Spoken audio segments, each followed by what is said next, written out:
My parents hated me when I bought a house and didn't give it to my spoiled brother. I learned early that love in my family wasn't distributed equally. It was rationed, carefully measured, and my brother got the lion's share while I survived on scraps. My parents never announced their favoritism. They didn't need to. It was in every action, every decision. When my brother wanted new sneakers, they appeared within days. When I needed school supplies, I heard lectures about budgeting and responsibility. He was 12 when they bought him his first laptop. I was 15 when I bought my own with money from my weekend job at a diner. "Your brother needs support," my mother would say, as if it explained everything. "He's more sensitive. You've always been the strong one." Strong. That word became my cage. It meant I didn't need encouragement when I made honor roll. It meant I didn't deserve comfort when I came home exhausted from double shifts. It meant my accomplishments were expected while his mediocrity deserved celebration. The summer I turned 16, I worked 40 hours a week at a warehouse while my brother spent 2 months at a summer camp in Colorado. My back ached from lifting boxes, my hands were rough with calluses. Meanwhile, he sent postcards about horseback riding and campfires. "Isn't it wonderful that he's having such formative experiences?" my father said at dinner one night, displaying one of the postcards on the refrigerator. I looked down at my calloused hands and said nothing. When something broke in the house, I was questioned first. When money went missing, I was accused. When my brother crashed my mother's car during his first week with a license, she cried about how traumatized he must be. When I accidentally scratched my father's car door with my bike 3 years earlier, I'd paid for the repair out of my own savings.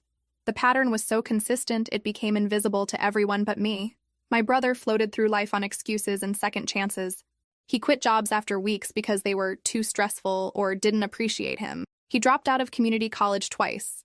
Each time, my parents nodded sympathetically and assured him he'd find his path. I found my path because I had to. At 17, I was working 2 jobs and saving every dollar. At 18, I moved into a tiny studio apartment that smelled like old carpet and cooking oil. At 19, I enrolled in cosmetology school while working nights at a 24-hour diner. My brother, at 21, still lived at home, sleeping until noon and playing video games until dawn. "He's still figuring things out," my mother explained when I stopped by one Sunday. Not everyone matures at the same pace. I looked at my brother sprawled on the couch in his pajamas at 3 in the afternoon and wondered what pace he was moving at. By 23, I'd opened my own small salon. The space was modest, just 4 styling chairs in a strip mall between a dry cleaner and a tax office. But it was mine. I'd earned it with years of brutal work schedules, skipped meals, and nights spent too exhausted to do anything but sleep. My parents visited once during the first month. They looked around with polite interest, the way you might observe someone's hobby that doesn't quite make sense to you. "This is nice," my father said. "Must be expensive to maintain." "I manage," I replied. "Your brother's been looking at business opportunities too," my mother added. "He's very interested in entrepreneurship." Interested. That was the word they used for my brother's brief enthusiasms that never translated into actual effort. He was interested in photography until he realized it required practice. Interested in personal training until he learned about certification requirements. Interested in starting a podcast until he discovered editing was work. The salon grew slowly but steadily.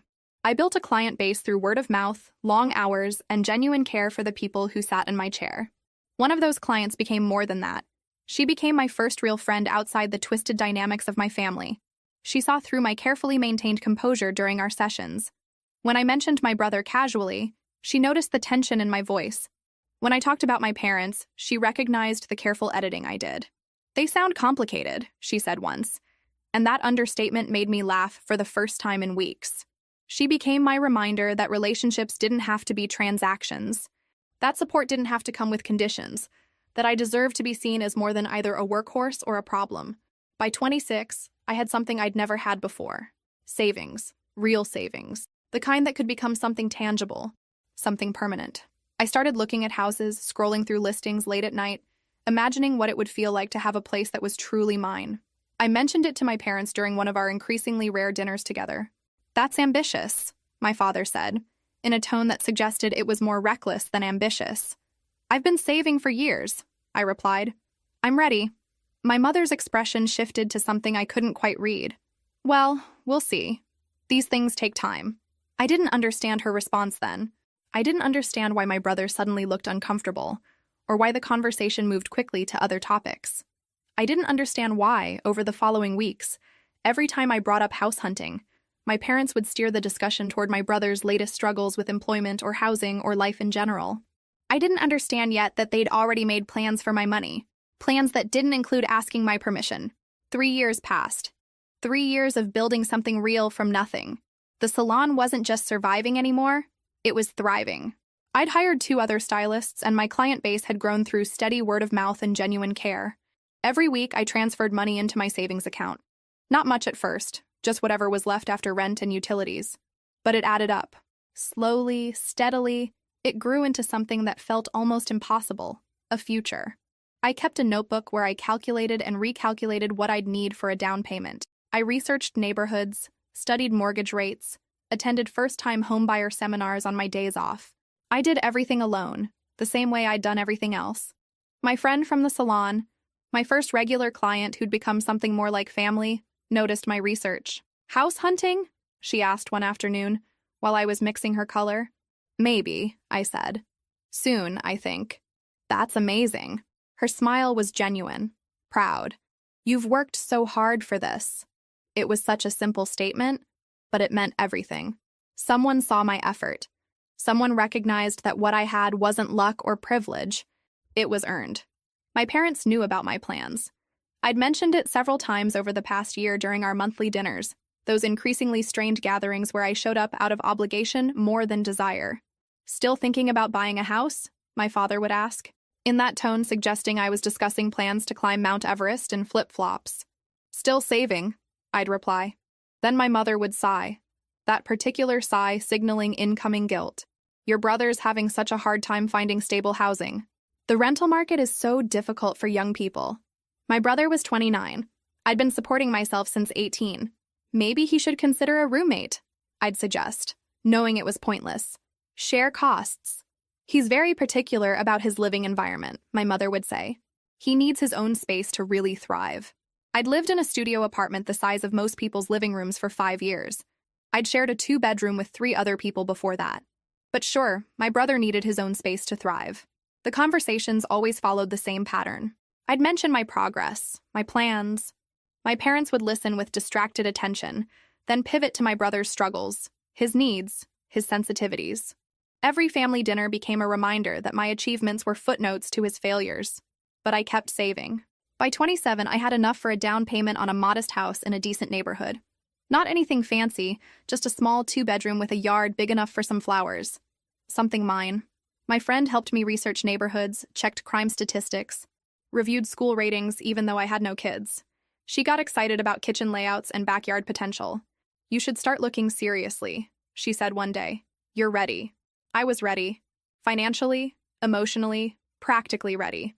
I'd worked for over a decade for this moment. I'd sacrificed social life, vacations, new clothes, nights out. I'd chosen the future over the present in 1,000 small ways. I mentioned my timeline at the next family dinner. "I'm planning to start seriously house hunting next month." My mother's fork paused halfway to her mouth. My father exchanged a look with her, something quick and unreadable. "That's quite soon," my father said slowly. "I've been planning this for 3 years." "Yes, but—" my mother started, then stopped. "Have you thought about all the costs involved? Maintenance, repairs, property taxes?" "I've researched everything," I said. "I know what I'm getting into." My brother, who'd been quiet through most of dinner, suddenly spoke. "Must be nice to have that kind of money saved up." The resentment in his voice was palpable. I looked at him, at this man who'd never held a job longer than 4 months, who still asked our parents for money at nearly 30. "I worked for it," I said simply. "Some people have to work harder than others," my mother said quickly, placing her hand over my brother's. "Everyone's journey is different." I recognized the dismissal for what it was. My hard work was just easier circumstances in their narrative. My brother's inability to save money or take responsibility was a journey that deserved compassion. The evening ended earlier than usual. I noticed the way my parents kept exchanging glances, how they'd steer conversation away whenever I brought up specific houses. I noticed my brother's sullen silence, his bitter looks when I talked about my plans. I didn't understand what those looks meant yet. I didn't realize they weren't just reacting to my news. They were reacting to their own plans falling apart. Plans they'd made without asking me. Plans that involved my money, my sacrifice, my decade of work. Plans where I was a supporting character in the story of making my brother's life easier. I should have seen it coming. All the signs were there, scattered through years of conversations and redirected discussions. But I'd been too focused on my own goal, too determined to finally have something that was mine. I'd learned soon enough, in the most painful way possible. The discovery happened on a Tuesday afternoon, completely by accident. I'd stopped by my parents' house to drop off some paperwork they needed for their taxes. I did their taxes every year, one of those small responsibilities I'd somehow inherited without anyone asking. My brother certainly wasn't going to do it. I let myself in with my key, calling out as I entered. No response. Their cars were both in the driveway, so I figured they might be in the backyard or upstairs. I headed toward the kitchen to leave the papers on the counter. That's when I heard voices coming from my father's study. The door was slightly ajar, and I could hear my mother's voice clearly. She mentioned next month, my mother was saying. That's perfect timing. The place on Maple Street is still available. Has he been to see it yet? My father asked. 3 times. He loves it.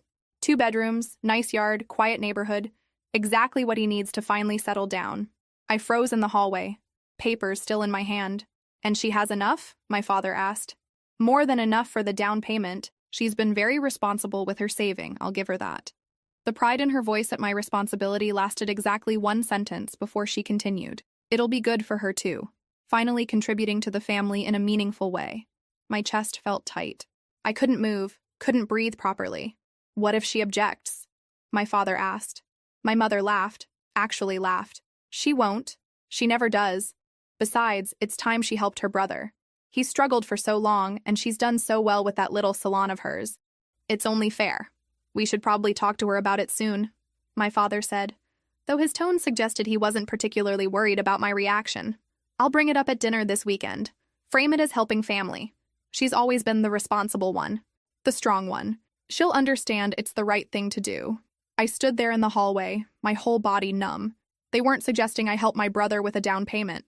They were planning for me to buy him a house. My house. The house I'd spent a decade saving for, dreaming about, planning for. And they'd discussed it with him, multiple times. He'd looked at properties. He'd chosen one. They'd all decided together what to do with my money, my life, my future, the responsible one, the strong one. Those words I'd heard my entire life suddenly crystallized into their true meaning. The one who sacrifices. The one who gives up what she wants. The one who exists to make other people's lives easier. I backed away from the study, my footsteps careful and quiet on the hardwood floor. I set the tax papers on the entry table and left the house as silently as I'd entered, pulling the door closed with a soft click. I sat in my car for 20 minutes before I could trust myself to drive. My hands shook on the steering wheel. I felt sick, dizzy with the weight of what I'd learned. They'd never planned to let me buy my own house. They'd known about my savings for years, watched me scrimp and sacrifice, listened to me talk about my plans. And the whole time, they'd been making their own plans for that money. It wasn't even a request they were planning. It was an assumption, a foregone conclusion. Of course I would give my brother what he wanted. Of course I would sacrifice my dreams for his comfort. That's what I did. That's what I'd always done. Except I hadn't. Not really. I'd moved out at 18. I'd built my own business. I'd saved my own money. I'd made my own plans. But in their minds, I was still that teenager they could assign responsibilities to. Still that reliable daughter who would do what was expected without complaint. The strong one. The responsible one. The one who didn't need anything, because she could handle everything alone. I drove to the salon even though it was my day off. I let myself in through the back door and sat in my styling chair, staring at my reflection in the mirror. This woman who looked back at me had built something real. She'd earned every dollar in her savings account. She'd worked jobs that left her exhausted and in pain. She'd sacrificed years of her youth to create a future. And her family thought that future belonged to someone else. My friend called that evening. I told her everything, the words spilling out in an angry rush that left me breathless. That's insane, she said. You know that's completely insane, right? They think it's fair, I said. They think I owe him this. You don't owe anyone your life, she said firmly. What are you going to do? I looked around my apartment, this space I'd been planning to leave. I thought about the notebook full of calculations, the research, the dreams. I thought about my brother, 29 years old, and still expecting other people to solve his problems. I'm going to buy a house, I said. Good, my friend said. When? I pulled up the real estate website on my laptop, scrolling through listings I'd bookmarked weeks ago. Tomorrow, I said. I'm buying it tomorrow. The 30 days passed in a blur of inspections, appraisals, and final paperwork. I maintained my silence with my family, showing up to occasional dinners, deflecting questions about house hunting with vague responses about still looking. My mother seemed satisfied with this, probably reporting back that I was being appropriately manageable. I closed on the house on a Friday afternoon. The agent handed me the keys, and I sat in my car outside the empty cottage, holding those keys like they were made of something precious. They represented freedom, choice, autonomy. My friend helped me move that weekend. I didn't have much furniture, just what I'd accumulated in my small apartment. We made multiple trips in her truck, laughing and celebrating this milestone that was entirely my own. "You need to tell them eventually," she said on Sunday evening as we assembled my bed frame. "I know," I said. "I just want a few days of peace first." Those few days ended on Tuesday. I was at the salon when my phone started ringing. My father. I let it go to voicemail. 30 seconds later, it rang again. My mother. Then my brother. Then my father again. My stomach dropped. They knew. I checked my voicemail. My father's voice was tight with barely controlled anger. "We need to talk. Immediately. Call me back." I didn't call back. The calls continued throughout the day. 10, 15, 20 missed calls. Text messages flooded in. From my mother. "How could you do this without telling us?" From my father. "Call me now." From my brother. "You bought a house? Are you serious?" I turned my phone on silent and tried to focus on work, but my hands were shaking. By the time I closed the salon that evening, I had 37 missed calls and too many messages to count. I sat in my car, staring at my phone, trying to summon courage. I drove to my new house instead. My house. I let myself in, turned on the lights, looked around at the space that was still mostly empty but completely mine. They couldn't take this from me. They could be angry, disappointed, furious, but they couldn't take this. My phone rang again. My father. I took a deep breath and answered. "Where have you been?" he demanded. "We've been trying to reach you all day." "I was working. We found out about the house. The agent mentioned it to someone your mother knows. How could you do this without discussing it with us?" "I didn't need to discuss it. It's my money. My decision." "Your money?" My father's voice rose. "After everything we've done for you, after we raised you, supported you?" I almost laughed. Supported me. They'd supported my brother. I'd supported myself since I was 16. You did support me until I was 18. Then I supported myself. This house was bought with money I earned. You knew your brother needed help, my father said. You knew he was looking for a place. We had plans. You had plans. Plans you made without asking me. Plans that involved my money and my future, and you never once thought to include me. Because we knew you'd be difficult about it. My mother's voice came through. She was on speakerphone. We knew you'd be selfish. Selfish, there it was, the word I'd been waiting for. I worked for 10 years for this house. I sacrificed everything for it. That's not selfish. That's called earning something. Your brother can't afford his own place, my mother said, crying now. He's struggling, and you could have helped him. You could have done the right thing. The right thing would have been asking me. The right thing would have been letting me make my own choices. The right thing would have been treating me like an adult instead of an ATM. How dare you, my father said. After everything, how dare you speak to your mother that way?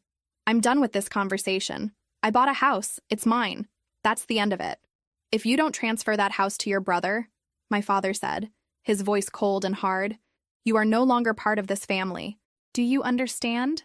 You will be choosing a house over your own flesh and blood. The ultimatum hung in the air. I looked around at my empty living room, at the walls that needed painting. I thought about my brother, who'd never worked for anything. I thought about my parents, who'd spent 3 decades treating me like my only value was in what I could provide. Then I guess I'm choosing the house, I said quietly. My mother's sob was loud through the speaker. You're destroying this family. No, I said. I'm finally choosing myself. There's a difference. I hung up before they could respond. My phone immediately started ringing again, but I turned it off completely. I sat on the floor of my empty house in the silence that followed and waited to feel guilty, waited for the doubt to creep in. It didn't come. Instead, I felt something lighter, something I hadn't felt in years. Relief. The silence lasted 3 days. 3 blessed days where I could breathe. I painted bedroom walls, refinished kitchen cabinets, planted herbs in the garden. Each small improvement felt like proof that this was real, that this was mine. On the 4th day, my phone buzzed with a notification. A text message to the family group chat, the one I'd forgotten I was still part of. My brother had sent a message meant for my father, but he'd accidentally sent it to the group instead. If we keep pressuring her, she'll crack. Mom needs to cry more when she talks to her. Make her feel guilty about breaking up the family. Dad should threaten to cut her out of the will. She'll cave within a week if we make her feel isolated enough. I stared at the message, reading it 3 times to make sure I understood. It wasn't just that they were angry or disappointed. They had a strategy, a plan to manipulate me, to use guilt and threats as weapons to get what they wanted. Within seconds, my brother realized his mistake. Wrong chat, sorry.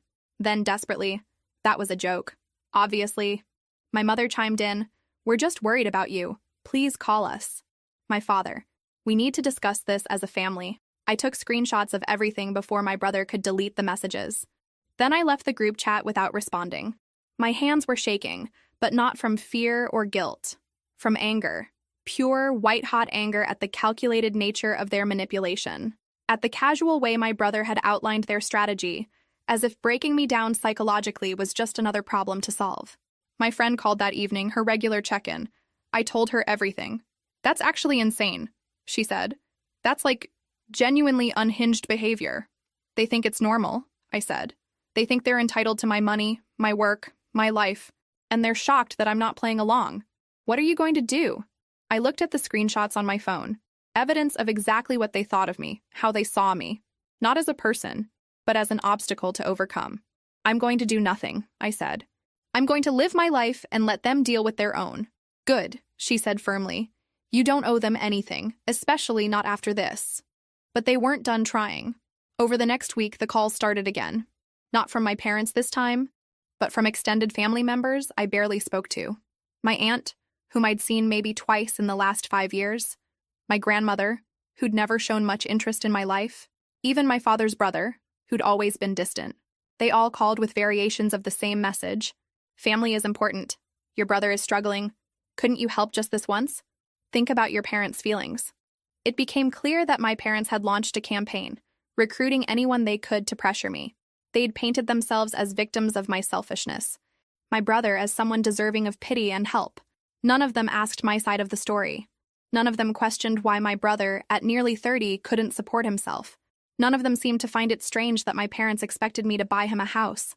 I kept my responses brief and consistent. This is between me and my immediate family. I appreciate your concern, but I won't be discussing this further. 2 weeks after the accidental group chat message, a letter arrived at my salon. Not at my new address, which they didn't have. At the salon, delivered by certified mail. It was from a law firm, threatening legal action if I didn't return the family's investment in my education and upbringing. They were claiming that my parents had financially supported me with the expectation of future reciprocity. It was nonsense, legally speaking, but it was telling. They were desperate enough to try intimidation tactics, to make official-sounding threats in the hope that I'd be scared into compliance. I consulted a lawyer anyway. She read the letter and actually laughed. "This is garbage," she said. "There's no legal basis for any of this, but I'd recommend sending a cease and desist letter. Let them know that any further harassment will result in actual legal action from you." I authorized the letter that same day. Something formal and intimidating, citing harassment laws and demanding all contact stop immediately. "Are you sure about this?" she asked before sending it. "This is pretty much the nuclear option with family. They went nuclear first," I said. "I'm just responding." The letter was sent. For 48 hours, there was complete silence. Then my mother called from a number I didn't recognize. I answered without thinking, assuming it was a client. "You sent your own parents a legal threat?" she said, her voice shaking with what I assumed was rage or tears or both. "You're really going to do this to us?" "You sent one first," I pointed out. "That was just to make you see reason. We never would have actually sued you. And my letter is just to make you stop harassing me," I said calmly, "which you'll notice has included calling from a different number to get around me blocking you." She hung up without another word. That evening, I sat in my living room, in the house they'd planned to take from me, surrounded by furniture I'd bought with my own money, and I felt something unexpected. Peace. Real peace. The kind that comes not from having everything perfect, but from knowing exactly where you stand. They'd shown me who they were. I'd chosen who I wanted to be, and I'd never been more certain I'd made the right choice. The cease and desist letter worked, at least temporarily. The phone calls stopped. For 2 weeks, I lived in blessed silence, focusing on work and settling into my new home. I changed the locks, installed a security system with cameras. My lawyer had suggested it, not because she thought they'd do anything dangerous, but because documentation mattered. I also changed my passwords for everything: email, bank accounts, social media. After seeing how calculated their manipulation was, I wasn't taking chances. 2 weeks after the cease and desist letter, I posted on social media for the first time since buying the house. It was simple: a photo of my front porch at sunset, the garden visible in the frame. The caption read, "Sometimes the best investment is in yourself." Nothing dramatic, nothing accusatory, just a statement and a picture of something I'd earned. I posted it and went to bed. By morning, the post had dozens of comments. Most were congratulations from clients and acquaintances. Then I saw a comment from one of my regular clients. Finally, someone who actually worked for what they have. Not everyone gets things handed to them. It was innocent. She had no idea about my family situation. But to anyone who knew the context, it read like a shot at my brother. My phone started buzzing within the hour. Messages from people I barely knew, asking if everything was okay, mentioning they'd heard things were complicated with my family. My mother had been talking. She'd been sharing her version of events, painting herself as the victim, and now people were putting pieces together. My father called that afternoon furious. "You're publicly humiliating your brother," he said. "That post, those comments, everyone's talking about it." "I posted a picture of my house," I said calmly. "I can't control what other people comment. You know exactly what you're doing. You're trying to make him look bad." "I'm not trying to make anyone look anything. I'm living my life. If that makes him look bad by comparison, maybe that's something he should think about." "You've always been jealous of him," my father said. "You can't stand that he's the favorite." "I'm done with this conversation. Don't call me again." I hung up and blocked his number. Then my mother's. And my brother's. I should have done it weeks ago. That evening, I got a message from someone I'd gone to high school with. "Your brother is asking people to donate to a crowdfunding campaign. He's saying he needs help buying a home. I thought you should know." She sent me a link. There he was, with a carefully crafted sob story about financial hardship and family difficulties. He talked about struggling to find stable housing, about working hard but never quite getting ahead. He didn't mention quitting every job after weeks, didn't mention our parents supporting him for 3 decades, didn't mention they'd planned to use my money to buy him a house. Instead, he positioned himself as someone who'd fallen on hard times through no fault of his own. The campaign had been up for 3 days. He'd raised exactly $73. I took screenshots of everything. Then I made a decision. I posted the screenshots on my social media with a simple caption: "Interesting perspective on financial hardship from someone who's never held a job longer than 4 months and whose family planned to buy him a house with my savings." It was petty. I knew it was petty even as I hit post. But I was done being silent, done letting them control the narrative. The response was immediate and overwhelming. Friends, clients, acquaintances came out in support. They shared their own stories of entitled family members. My brother's crowdfunding campaign was flooded with comments, not sympathetic ones. People called him out for his entitlement, his manipulation. Someone even found old posts of him bragging about vacations, contradicting his claims of hardship. The campaign was taken down within hours. My friend called me that night. "Well, you certainly didn't hold back. Was it too much?" I asked, feeling a mix of satisfaction and guilt. "Honestly, no. They tried to manipulate you, harass you, legally threaten you. You just told the truth. The truth feels brutal sometimes," I said. "Truth usually does," she replied, "especially when people have been lying for so long." I looked at my phone, at the notifications still pouring in, at the messages of support. For years, I'd been silent. I'd been the strong one, the responsible one, the one who didn't cause problems. I'd let them write the story however they wanted, but I wasn't in the margins anymore. I had a house, a business, a life that was entirely my own, and if they wanted to make this public, if they wanted to play games with crowdfunding campaigns and social media sympathy, then fine, I'd play too. But I'd play with the truth.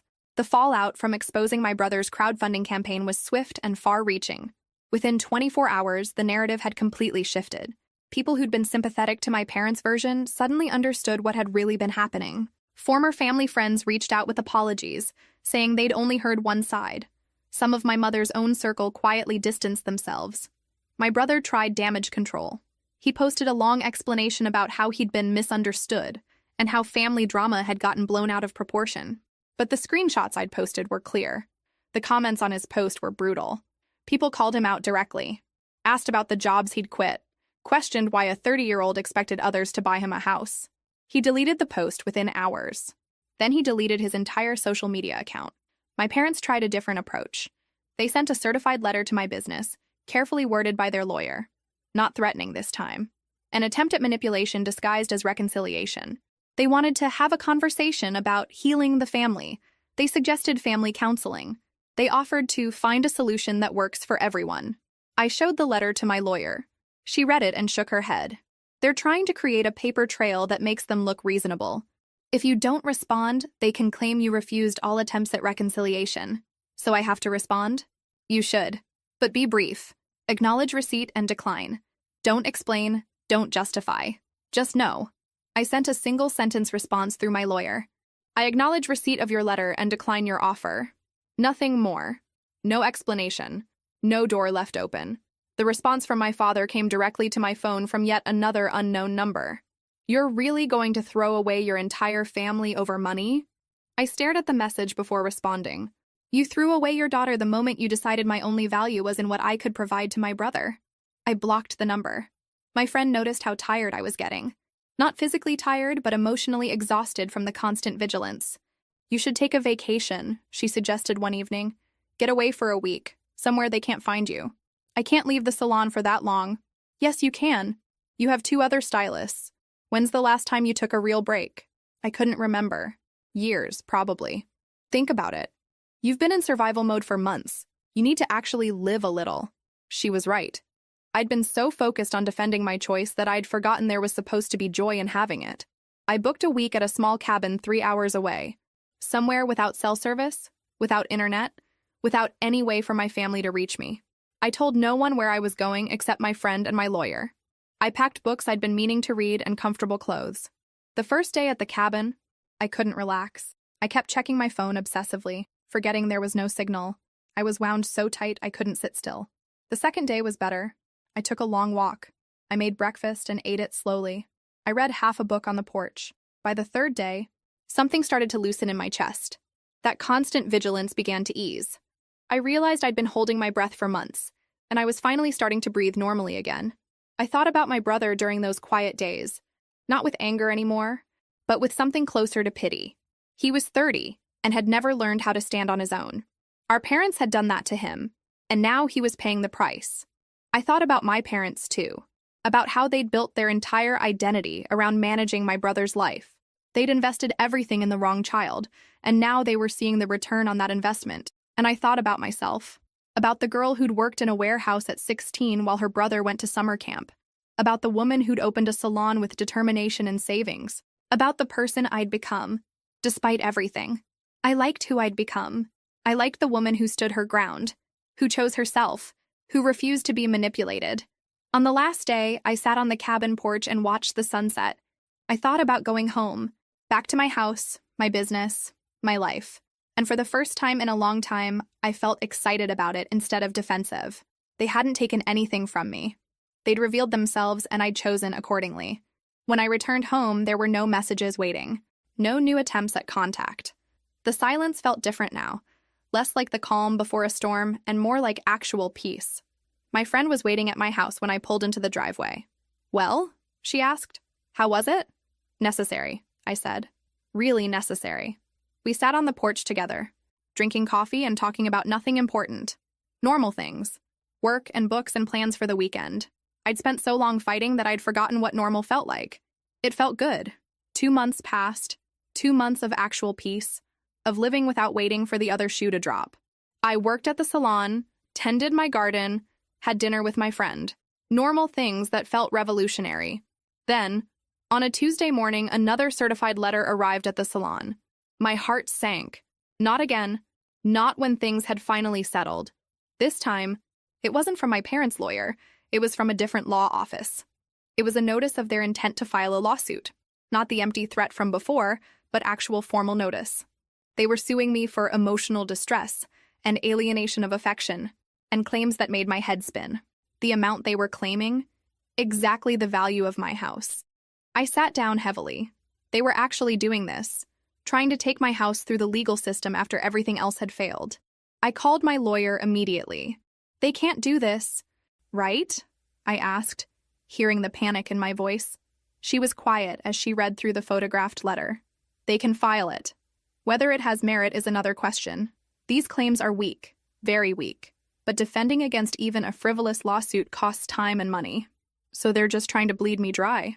Probably. Or they're hoping you'll settle to make it go away, which I strongly advise against.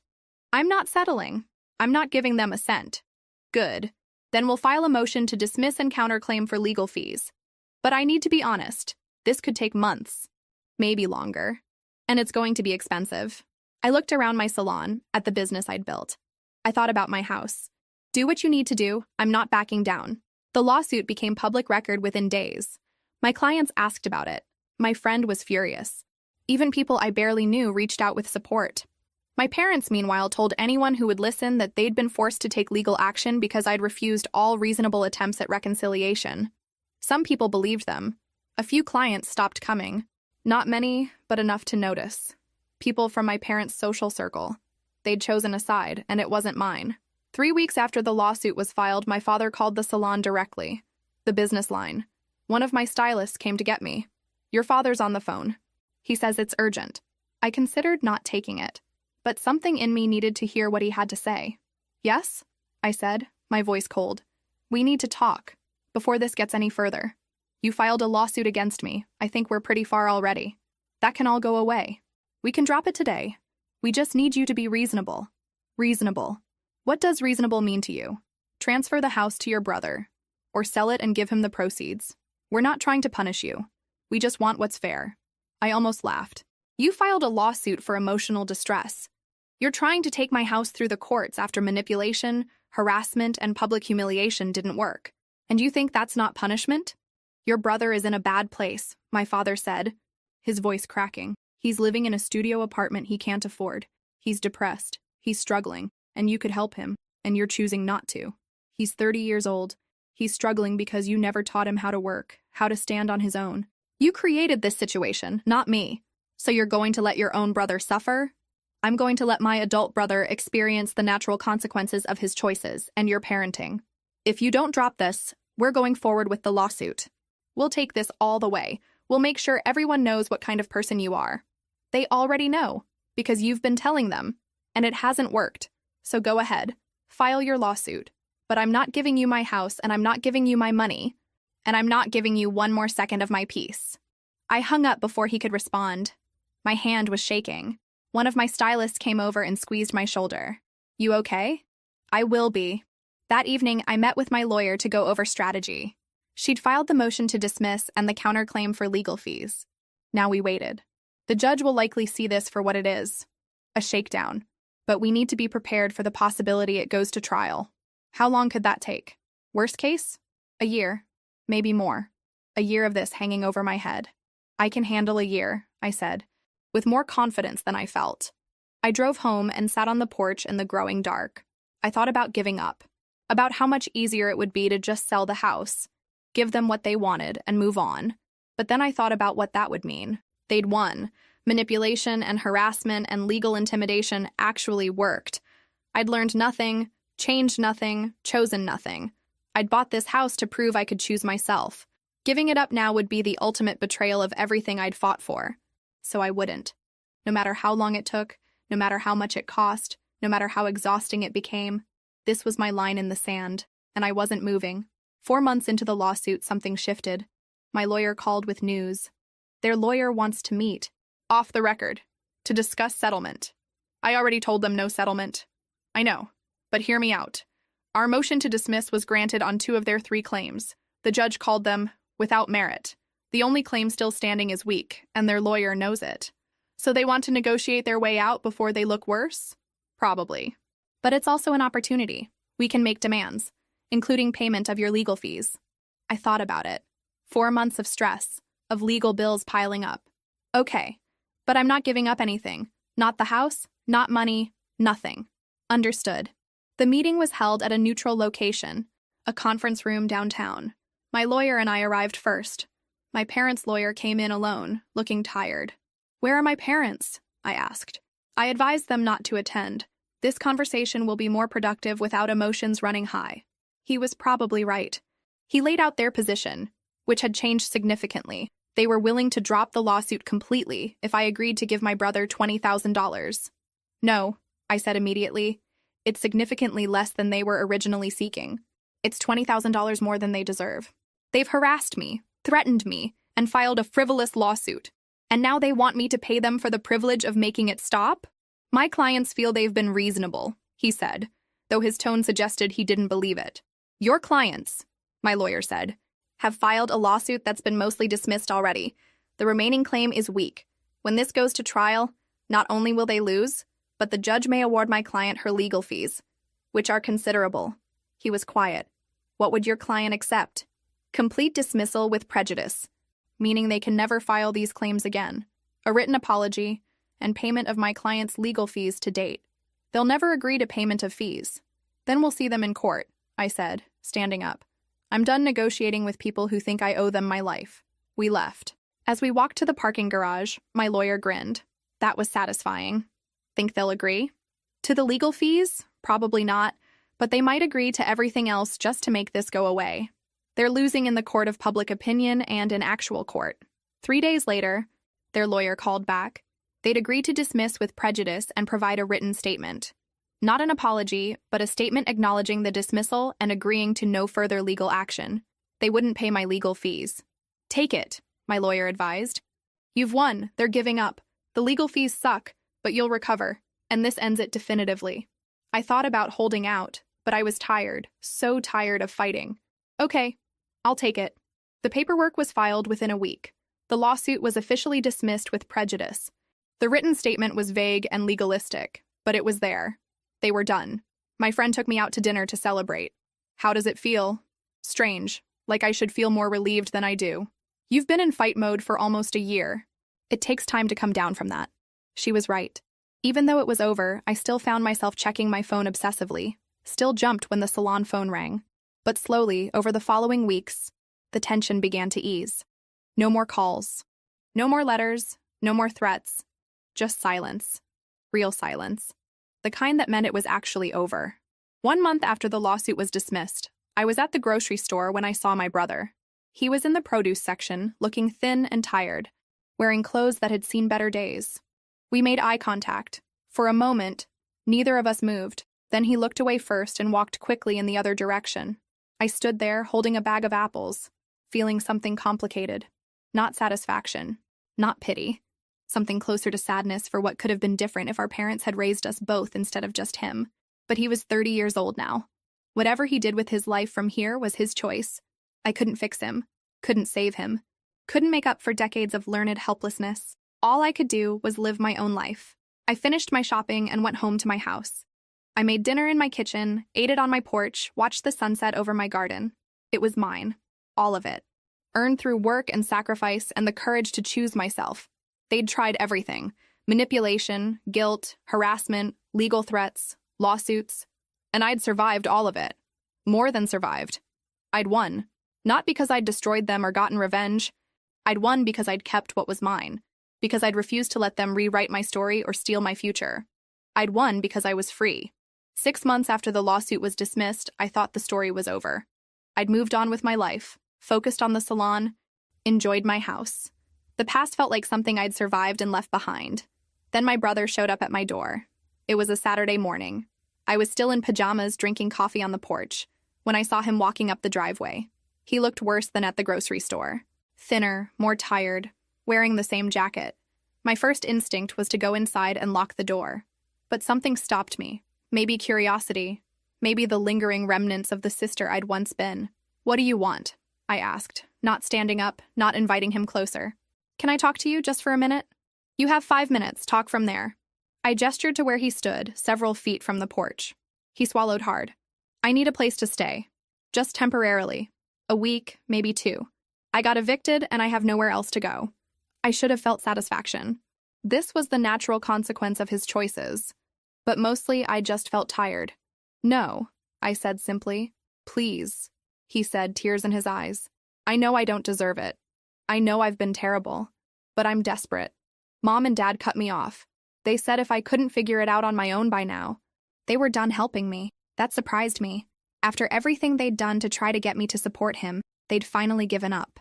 So now you come to me, the sister you tried to steal from, the one you and Mom and Dad harassed and sued. Now that they've abandoned you, I'm supposed to step in?